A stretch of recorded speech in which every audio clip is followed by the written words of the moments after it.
रुकते खाली आई चलिए चालू करी सब चलिए।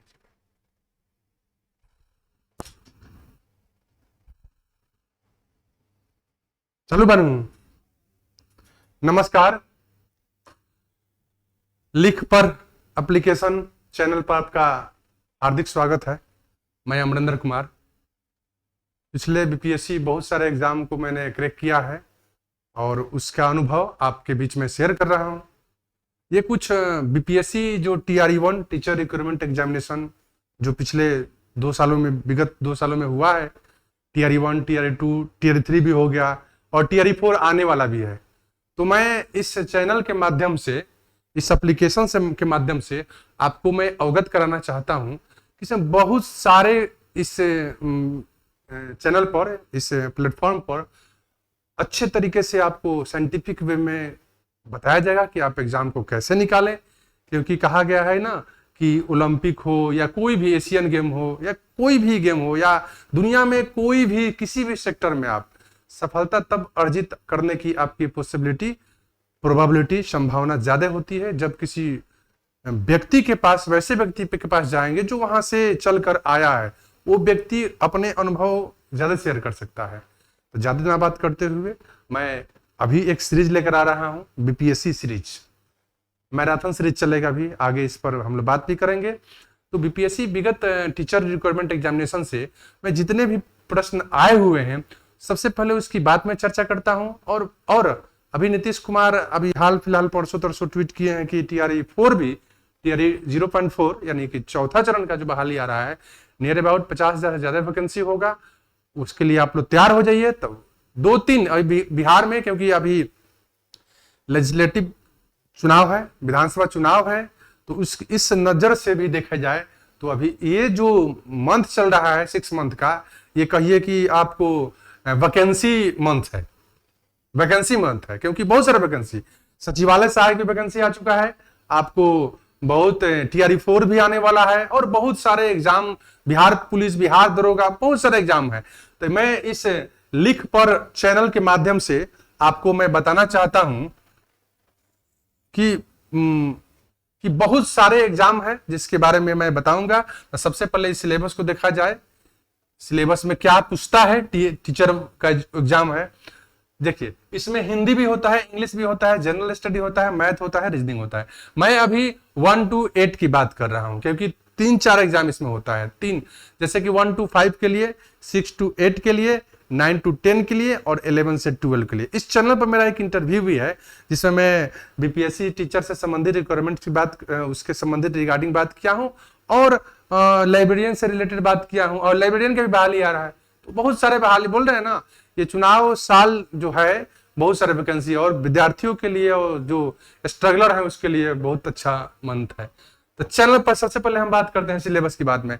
तो इंग्लिश 1 से 8 यानी 8 क्वेश्चन, आपको 7 क्वेश्चन इंग्लिश से रहेगा। और बहुत बेसिक इंग्लिश, बहुत ज्यादा बात नहीं है, बेसिक इंग्लिश, बेसिक हिंदी रहता है। ठीक है, ये कॉमन है, ये सबके साथ है। 1 मिनट, ये सबके साथ है। 1 से, देखिए इसमें से बता रहा हूं, 1 मिनट।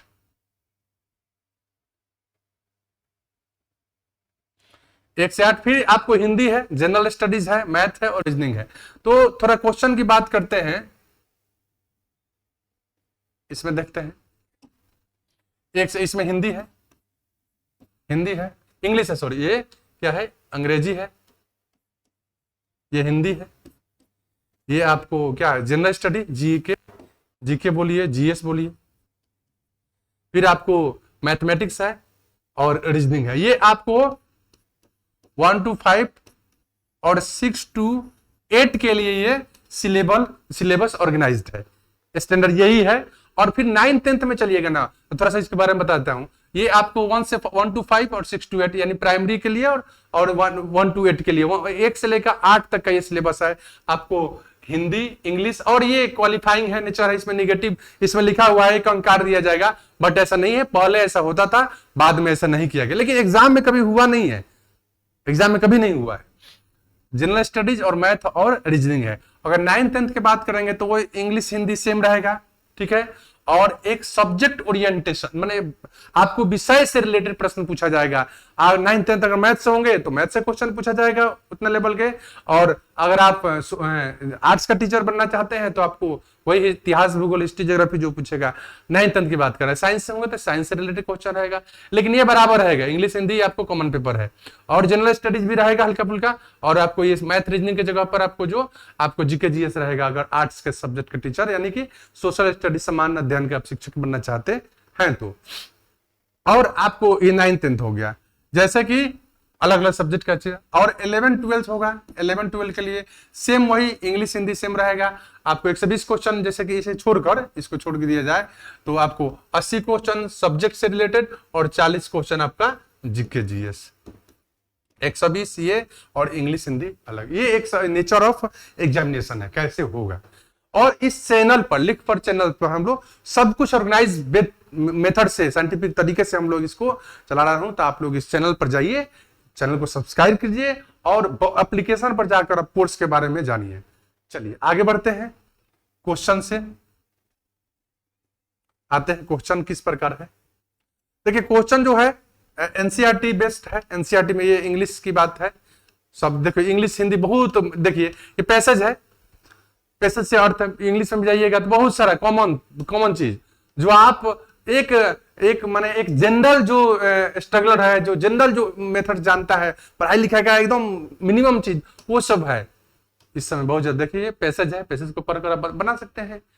ठीक है, आगे बढ़ते हैं, क्योंकि ये बहुत सारा स्कोरिंग सब कहने का मतलब ये मेरिट पर आपका नंबर एड नहीं होता है, नेगेटिव नहीं है, तो इस कॉमन पेपर है, ये बहुत आसान है। इसके बाद हाँ आते हैं, पलक झपते हैं, जनरल स्टडी में आगे यहां से क्वेश्चन है। आपको कुछ क्वेश्चन देख लेते हैं। आपको ये पहला इस चैनल पर माने कहने का मतलब कि आपको बताने और समझाने का ये पहला मेरा आज क्लास है। इससे और बेहतरीन क्लासेस को लेकर आऊंगा, अच्छे से साइंटिफिक तरीका से बताया जाएगा।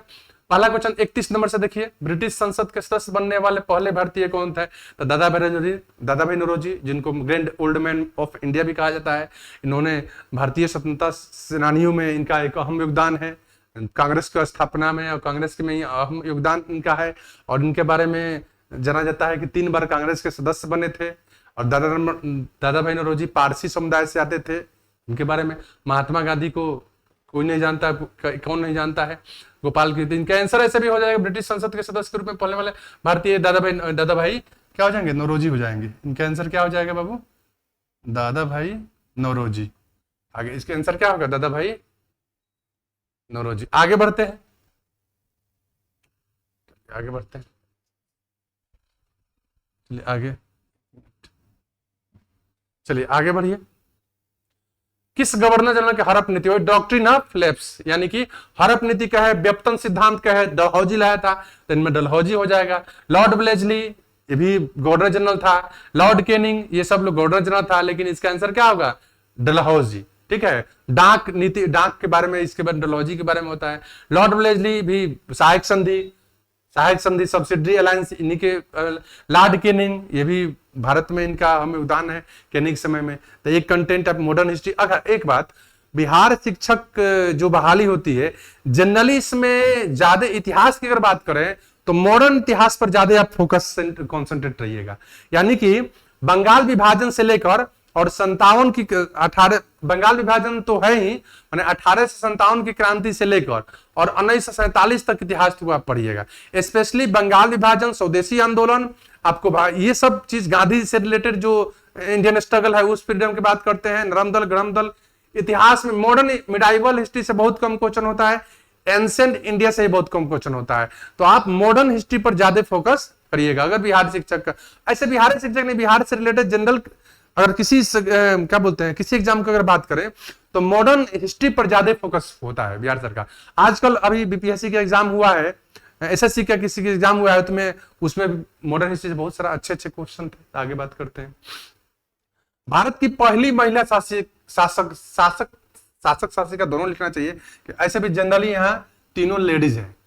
तो रजिया सुल्तान थी जो इल्तुतमिश की बेटी थी और भारत की पहली महिला आपको शासिका थी। ठीक है, ये गुलाम वंश की बात करते हैं जिनकी स्थापना आपको कुतुबुद्दीन ऐबक के बाद कुतुबुद्दीन ऐबक किया था।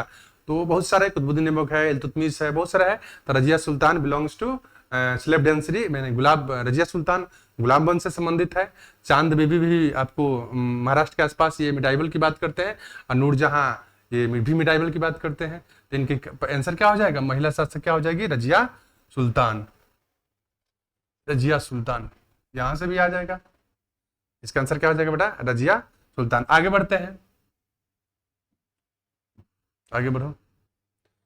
अलीगढ़ आंदोलन के संस्थापक कौन थे, कोई को नहीं जानता है जग में कभी, मौलाना अब्दुल कलाम आजाद नहीं, सर सैयद अहमद खान। मौलाना अब्दुल कलाम आजाद जो थे ये बलूचिस्तान के थे, इनको फ्रंटियर गांधी भी कहते हैं, सीमांत गांधी, यानी भारत पाकिस्तान जो था उसके अंत में रहने वाले एक ये शख्सियत थे, जो मौलाना अब्दुल कलाम आजाद। और इनका भी अहमद आजादी के समय ये भारतीय इंडियन नेशनल कांग्रेस के अध्यक्ष भी थे, और ये सबसे ज्यादा दिनों तक रहने वाले भी कांग्रेस के ये अध्यक्ष थे। सर सैयद अहमद खान ये अलीगढ़ आंदोलन संबंधी संस्थापक थे, और अलीगढ़ मुस्लिम यूनिवर्सिटी जो है इसके संस्थापक भी थे। तो अलीगढ़ आंदोलन संस्थापक कौन थे, ये सर सैयद। और अलीगढ़ आंदोलन से भी ये रिलेटेड थे जो लिखा हुआ है। और अलीगढ़ AMU अलीगढ़ मुस्लिम यूनिवर्सिटी के फाउंडर भी थे। आगे बढ़ते हैं।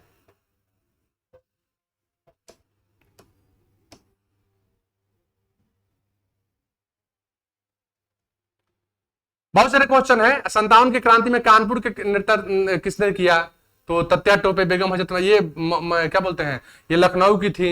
हमारे बिहार से आपको जगदीशपुर के क्या बोलते हैं, बाबू कुंवर सिंह भी थे। तो नाना साहब तत्या टोपे, बेगम हजरत महल लखनऊ की थी।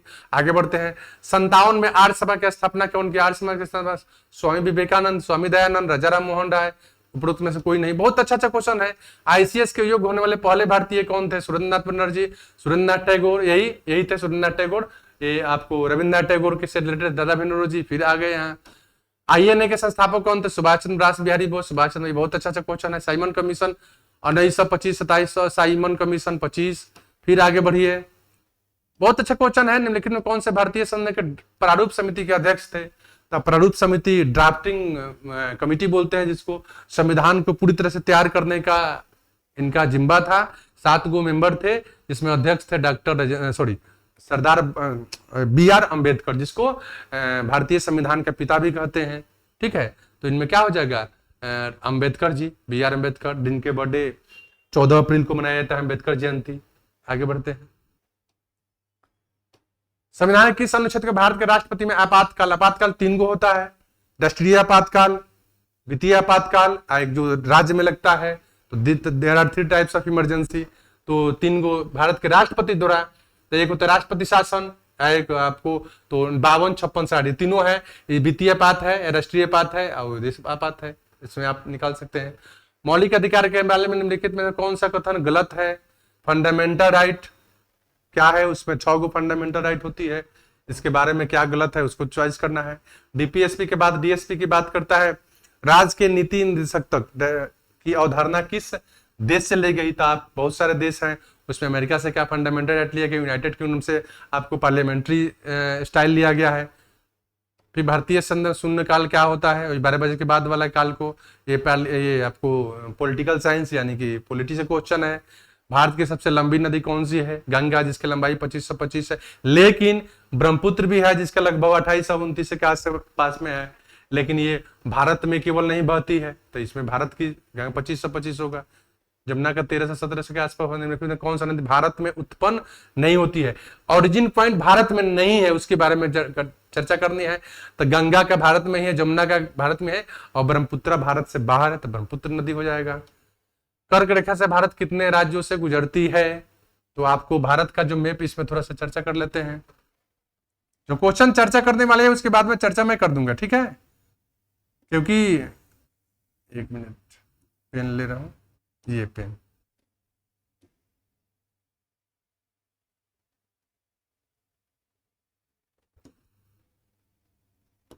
इससे नहीं ले, चलो देखो थोड़ा सा, अरे यार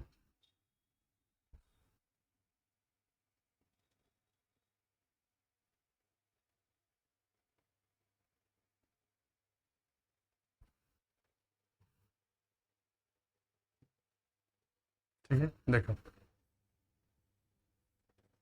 भारत है। इसमें कर्क रेखा 23.5 डिग्री से गुजरती है। ठीक है, तो भारत में सबसे पहले यहाँ आपको गुजरात है। ठीक है, तो इसका ट्रिक भी आता है कि लोग याद करता है कर्क रेखा भारत से कहाँ का, मित्र पर गमछा झार, कर्क रेखा से गुजरने वाले राज्यों का ये ट्रिक है। तो म से मिजोरम, त से त्रिपुरा, तो 1 2, प से पश्चिम बंगाल 3, राजस्थान, गुजरात, मध्य प्रदेश, छत्तीसगढ़, झारखंड। कितने हुआ? पहल का मिजोरम, दूसरा का त्रिपुरा, चौथा पश्चिम बंगाल, सॉरी तीसरा का ना होगा ये, 3 पश्चिम राजस्थान, 4 गुजरात, 5 मध्य प्रदेश, 6 छत्तीसगढ़, 7 झारखंड, 8 कितने हुआ झारखंड, तो 8, तो ऑप्शन है कहीं तो यहां मार दीजिए 8। ठीक है, भारत कर्क रेखा, और कर्क रेखा भारत के बीचों बीच से गुजरती है। जैसे कि अगर आप बात करते हैं, थोड़ा सा और डिटेल जाते हैं वर्ल्ड हिस्ट्री में, तो ये देखिए विश्व है, ब से विश्ववत, ब से बीच में 0 डिग्री से जो गुजरती है, 0 डिग्री अक्षांश, 0 डिग्री अक्षांश को विश्ववत रेखा भी बोलते हैं, वो मध्य रेखा भी बोलते हैं। इसके ऊपर ऐसे ऐसे ऐसे लाइन डॉट डॉट डॉट 90 गो है, इधर भी नीचे भी 90 गो लाइन है। ठीक है, तो जब 0 डिग्री से ऊपर जाइएगा तो 23.5 डिग्री नॉर्थ में कर्क रेखा मिलेगा, और 23.5 डिग्री साउथ में मकर रेखा मिलेगा, और 0 डिग्री रेखांश क्या है, बीचों बीच है। प्रश्न भी आता है कि भारत की विश्व के मानचित्र में सबसे बड़ी अक्षांशीय रेखा किसको बोलते हैं, तो वही विषुवत रेखा, भूमध्य रेखा भी बोल सकते हैं, क्योंकि इसकी जो लंबाई है सबसे ज्यादा है। और जैसे जैसे हम ऊपर जाएंगे तो उसकी लंबाई, अगर मैथमेटिक्स पढ़े होंगे तो कम हो जाएगा, और 2 अक्षांशों के बीच की दूरी हर जगह बराबर होती है। कितनी होती है, तो 111 किलोमीटर होती है। तो सब चीज याद रखिएगा। ठीक है, आगे बढ़ते हैं। किस भारतीय राज्य में सबसे अधिक वन क्षेत्र है?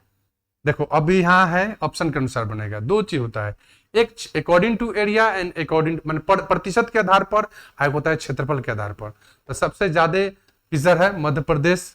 ऑप्शन क्या क्या है देखते हैं, अरुणाचल प्रदेश, मध्य प्रदेश 64 नंबर क्वेश्चन, 65 इधर है, 66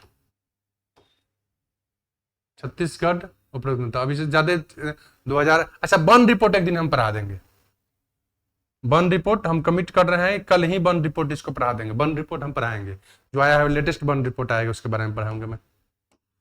इंडियन फॉरेस्ट सर्वे जो है भारत की सबसे लंबी, तो हो गया है, ये सब हो गया। देखो इसी पर का क्वेश्चन है, प्लोटी चाय सबसे ज्यादा उत्पादन करने वाला राज्य कौन है? प्रवाल द्वीप, कोराइल आइलैंड कहाँ है? शक्ति का ऐसा ही मात्रा क्या होती है? शक्ति। फिर आपको फिजिक्स, अभी साइंस आ गया, गति का विरोध करने वाला। यानी कहने का मतलब बहुत सारे इसमें क्वेश्चन है जो आपसे, आपके एग्जाम से रिलेटेड संबंधित है। बहुत अच्छा क्वेश्चन है। तो आपको इस चैनल के माध्यम से, इस एप्लीकेशन के माध्यम से मैं बताना चाहता हूं, मैं अमरिंदर कुमार आपके बीच बहुत सारे सीरीज लेकर, जो क्वेश्चन बैंक सीरीज लेकर आ रहा हूं, सचिवालय सहायक का प्रीवियस पेपर को सॉल्व करवाऊंगा। देखिए जो भी एग्जाम होती है ना, तो सबसे बड़ी है बात है कि लोग प्रीवियस पेपर को क्या बोलते हैं, रिसर्च नहीं करता है। उसका एक रिसर्च कीजिए कि क्वेश्चन का पैटर्न क्या है, क्वेश्चन को पैटर्न समझ जाएंगे। कहा जाता है, बचपन में मैं जब पढ़ा करता था तो एक मेरे गुरुजी थे, उनका नाम भी लेना चाहता हूं, उनका नाम बीएन सर है, हमारे गांव के ही हैं। वो कहा करते थे कि एक प्रश्न को आप जब एक बार पढ़िएगा तो उसका अर्थ समझ में नहीं आएगा, 2 बार पढ़िएगा समझ में नहीं आएगा, यानी 2-3 बार पढ़िएगा तो एक माइंड में एक